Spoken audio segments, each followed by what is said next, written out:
Assalamualaikum warahmatullahi wabarakatuh. Perkenalkan, nama saya Andre Ardiansyah, NIM 8040190070 dari kelas 04 PSP, mata kuliah keamanan sistem informasi. Baiklah, di sini saya akan mempresentasikan tugas individu mata kuliah keamanan sistem informasi, yaitu tentang keamanan email. Keamanan email sendiri mempunyai sejarah email, yaitu pada tahun 1971 Roy Tomlinson membuat program elektronik mail atau email. Dia menggunakan program email lokal yang disebut SNDMSG untuk menyempurnakan aplikasi email yang disebut SIPNet. Pesan pertama yang dikirim ialah QWERTY yang merupakan baris pertama pada keyboard komputer. Tahun 1972 icon diperkenalkan sebagai lambang penting untuk menunjukkan atau pada. Fungsi email sendiri ialah di zaman sekarang tidak mungkin atau mustahil seseorang tidak memiliki email, sebab email bukan hanya sebagai sarana tukar-menukar surat atau berbalas surat saja, melainkan sebagai identitas diri secara personal, alat untuk mendaftarkan diri di berbagai situs dan media sosial seperti Pinterest, game, dan lainnya, dan email sebagai media promosi. Berikutnya yaitu pengertian. Pengertian email adalah pesan yang terdiri atas kumpulan string ASCII dalam format RFC 822 dikembangkan tahun 1982. Email terdiri dari dua bagian, yaitu header dan body. Email berkembang dengan aplikasi gabungan standar RFC 822 dan MIME. Header dan body sendiri ialah header. Terdapat beberapa yang ada di dalam header seperti sender, recipient, date, subject, delivery path. Di dalam body ialah berisi isi pesan. MIME sendiri ialah menambah kapabilitas RFC 822 agar email membawa konten non-ASCII. Menambahkan 5 header field pada email untuk spesifikasi MIME dan konten, IP encoding, ID, dan DEX. Slide selanjutnya yaitu cara kerja. Cara kerja sendiri yang mana terdapat di gambar berikut ialah ada 4 bagian, yaitu MUA, MTA, dan MDA. Cara kerjanya sendiri, MUA ialah Mail User Agent, yaitu aplikasi untuk menyusun, mengirim, dan menerima email seperti Yahoo, Gmail, dan lainnya. Yang kedua ialah MTA. MTA sendiri Mail Transport Agent, yaitu salah satu komponen mail server, tugasnya menerima dan mengirim email dari suatu komputer ke komputer lainnya. Yang ketiga ada MDA, yaitu Mail Delivery Agent, ialah software komputer yang bertanggung jawab mengantarkan email dari MTA server. Slide berikutnya yaitu protokol mail server. Yang terdapat di dalam putih gambar berikut ialah terbagi menjadi 2. Protokol mail server sendiri ialah protokol surat keluar dan surat masuk. Contoh dari surat masuk ialah SMTP atau Simple Mail Transfer Protocol, yang melakukan komunikasi dengan server untuk mengirim dari lokal email ke server email. SMTP dikontrol oleh MTA. Contoh surat keluar ialah POP3 dan IMAP.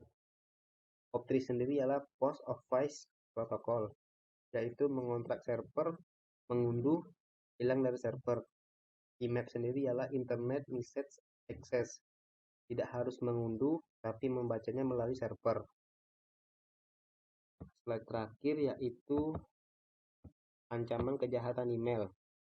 Ancaman kejahatan email sendiri yaitu pengguna email perusahaan pada umumnya bertujuan untuk memisahkan urusan pribadi dan urusan pekerjaan agar terlihat profesional dan terpercaya di hadapan mitra bisnis, untuk meningkatkan produktivitas perusahaan serta sebagai komunikasi formal bisnis. Jenis penipuan dengan memberikan tawaran melalui email kepada orang lain dengan menyamarkan pengiriman dan mengirimkan sebuah virus disebut sebagai kolaborasi antar phishing dan malware propagation. Contoh ancaman pada email terdiri dari 5, yaitu 1. Spamming, yang kedua scamming, yang ketiga phishing, yang keempat malware propagation, yang kelima spoofing. Mailing sendiri ialah secara umum berisi konten tentang promosi berbagai produk, barang, dan jasa. Inbound spam terdiri ada 2 bagian dari spamming. Yang pertama ya inbound spam, merupakan email sampah yang perlu difilter agar penyimpanan email tidak cepat penuh. Yang kedua, outbound spam. Kegiatan pengiriman spam yang dilakukan email server tidak mengenal waktu. Yang kedua adalah scamming. Scamming sendiri adalah biasanya berisikan sebuah pesan yang meyakinkan seperti atau contohnya mama minta pulsa. Yang ketiga ada phishing. Phishing sendiri ialah memancing umpan berupa informasi palsu yang seolah mirip dengan kenyataannya. Yang keempat ada malware propagation, yaitu email dan internet terkadang penuh dengan virus. Yang terakhir ada spoofing, yaitu semacam hacking akun email menggunakan alamat prom palsu. Contohnya menerima email dari SCFA, perusahaan yang meminta beberapa data personal kita. Baiklah, di sini saya akan melanjutkan presentasi saya yang tadi dengan materi selanjutnya, yaitu World Wide Web. Sejarah dari www sendiri dikembangkan oleh tim Berners-Lee ketika bekerja di Kern atau Swiss. Pembaca atau peraga sistem www yang dikenal dengan istilah browser dapat diperoleh dengan mudah, murah, atau gratis. Contoh browser ini seperti Netscape, Internet Explorer, Opera, dan masih banyak lainnya. Kemudian penggunaan program browser ini yang memicu populernya www. Sejarah dari browser ini dimulai dari browser di sistem komputer NeXT yang kebetulan digunakan oleh Berners-Lee. Selain browser NeXT itu, pada saat itu baru ada browser berbentuk teks atau text oriented seperti Line Mode browser. Netscape sendiri digunakan tim Berners-Lee sebagai server pertama di World Wide Web. Selanjutnya yaitu pengertian. Pengertian dari World Wide Web atau www atau Web 1 merupakan salah satu killer application yang menyebabkan populernya internet. Berkembangnya www dan internet menyebabkan pergerakan sistem informasi untuk menggunakannya sebagai basis. Arsitektur sistem web terdiri dari dua sisi, server dan klien. Keduanya dihubungkan dengan jaringan komputer atau komputer network. Asumsi www sendiri, yang pertama user. User sendiri ialah asumsi user. Server dikendalikan oleh organisasi yang memiliki server tersebut.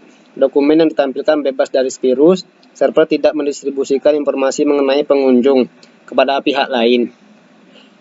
Asumsi yang kedua yaitu webmaster, yaitu pengguna tidak beritikat untuk merusak server.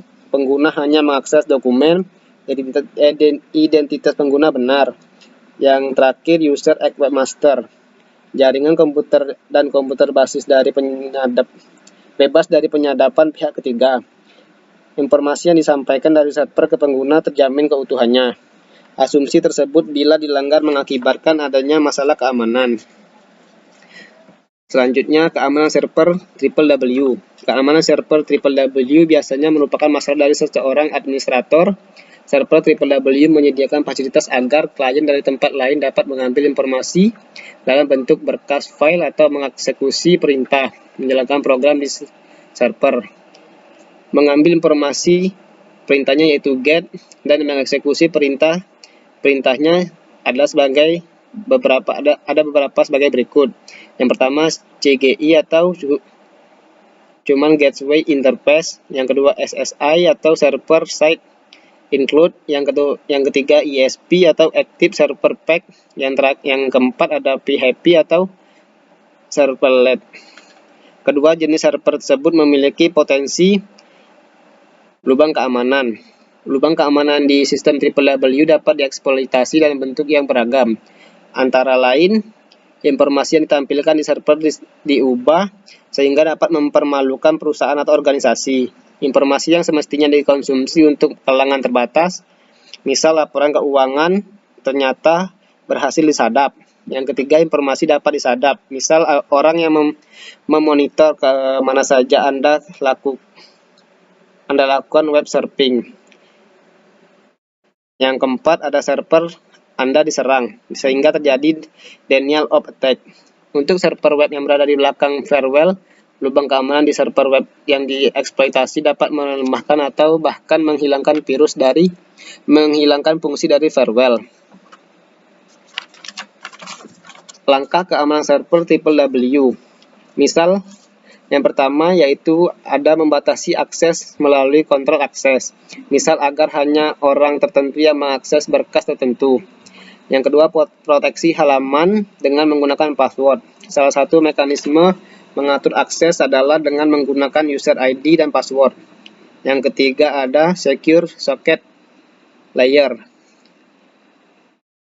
Enkripsi pada tingkat socket SSL dikembangkan oleh Netscape. Yang terakhir ada mengetahui jenis server. Slide selanjutnya yaitu Common Gateway Interface. Common Gateway Interface sendiri digunakan untuk menghubungkan sistem www dengan software lain di server web.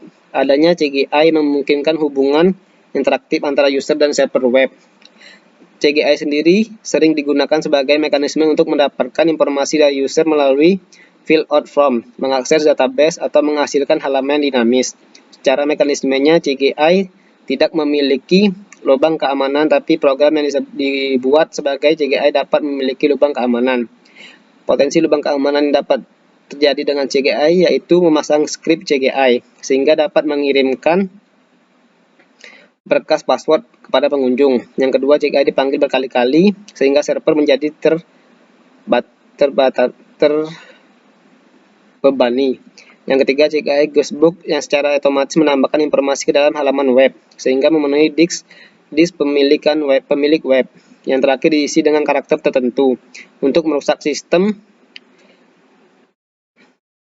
Yang terakhir, keamanan klien. Cara penyerangan terhadap klien yang lain adalah menggunakan dengan menyisipkan virus atau Trojan horse. Web application sendiri, pada awalnya web dibangun hanya dengan menggunakan bahasa yang disebut HTML. Web application sendiri terbagi menjadi dua, yaitu web statis dan web dinamis. Web dinamis sendiri terbagi menjadi dua lagi, yaitu aplikasi web client dan web server. Yang mana di sini disebutkan web dinamis dari sisi teknologi yang digunakan terdapat dua pengelompokan, yaitu teknologi pada sisi klien dan teknologi pada sisi server. Teknologi pada klien sendiri adalah teknologi web pada sisi klien adalah ada program tersendiri dan HTML ke klien. Klien yang bertanggung jawab dalam proses kode yang diterima. Browser klien tidak mendukung fitur kode perluasan HTML, memungkinkan penampilan yang bersifat dinamis. Kalau dari sisi server sendiri ialah memungkinkan pemrosesan kode di dalam server sehingga kode yang sampai pada pemakai berbeda dengan kode asli pada server. Baiklah, demikian presentasi saya dari tugas KSI sendiri. Lebih dan kurang saya mohon maaf. Saya akhiri, wassalamualaikum warahmatullahi wabarakatuh.